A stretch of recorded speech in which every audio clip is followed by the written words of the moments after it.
All right, let's talk about insults. But maybe not in the way you're used to. We're going to dive deep into the psychology behind them, looking at the hidden shame and judgment that fuels them. This is all based on the work of behavioral expert Chase Hughes. And trust me, what you're about to learn, it's going to completely change how you see criticism forever. Okay, so get this. It's a really powerful idea, and honestly, it's kind of the opposite of what we normally do. Hughes is saying that instead of getting hurt or angry, you should be taking notes. Taking notes.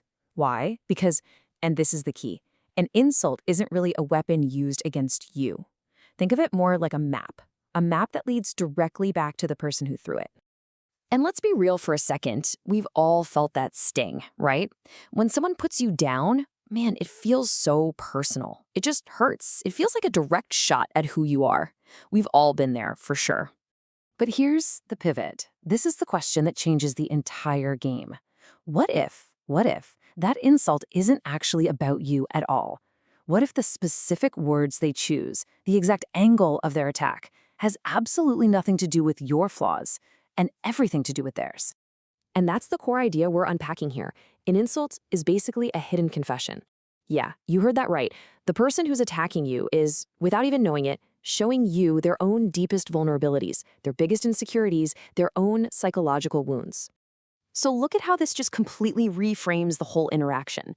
You hear them call you stupid, but what you should be hearing, what they're really screaming, is their own deep-seated fear of being seen as unintelligent. They call you weak, but what you're actually hearing is an echo of their own feelings of being insignificant. This really hits the nail on the head. When someone decides they want to hurt you with words, they don't pick a random weapon.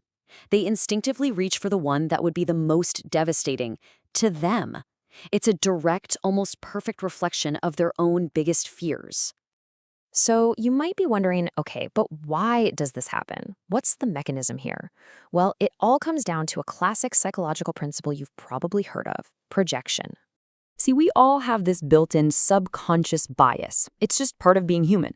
We just assume, totally without thinking about it, that what hurts us will hurt other people. We walk around believing that everyone's emotional buttons are wired in the exact same way as our own. And it all unfolds in this kind of four-step process. First, it starts with a person's hidden shame or insecurity. Then, they make the decision to attack someone with words. So what do? Because of that subconscious bias, they instinctively reach for the insult that would cut them the deepest. And finally, they just throw it at you, basically projecting their own internal war right onto you. And if we want to go even deeper, this whole idea connects to a really fascinating psychological concept, one that was popularized by Carl Jung himself. It's called the shadow self. And you could say this is really the root cause of all these projections. So what is the shadow self? Well, you can think of it as the collection of all the things we don't like about ourselves. It's that part of our personality that we try to hide, not just from other people, but even from ourselves, usually because we're just terrified of being judged for it. And that's a pretty profound thought when you stop and think about it. It means that so much of what we see in human behavior, the posturing, the bragging, the constant judging of others, it isn't really what it seems on the surface. A lot of the time, it's just an elaborate defense mechanism, a way to hide or cope with what's lurking in that shadow self. This is such a perfect example. You see some big, loud, posturing, tough guy, and your first thought is, what a jerk. But if you look through this new lens, what you might actually be seeing is a mask worn by someone who was once really deeply hurt, and who basically made a promise to themselves that they would never, ever let anyone hurt them like that again. So, why does any of this matter? Because understanding this isn't just about some interesting psychological theory. No, it's a practical, and I mean really practical, powerful tool you can use. It literally lets you turn a moment of pain into a moment of incredible perception. I mean, just think about how this changes everything for you. You can actually stop reacting emotionally. Instead, you can learn to see the wound that's hiding behind their words. And when you do that, you start to understand the person's true character. You take back all the power in that interaction. It gives you this massive psychological leverage.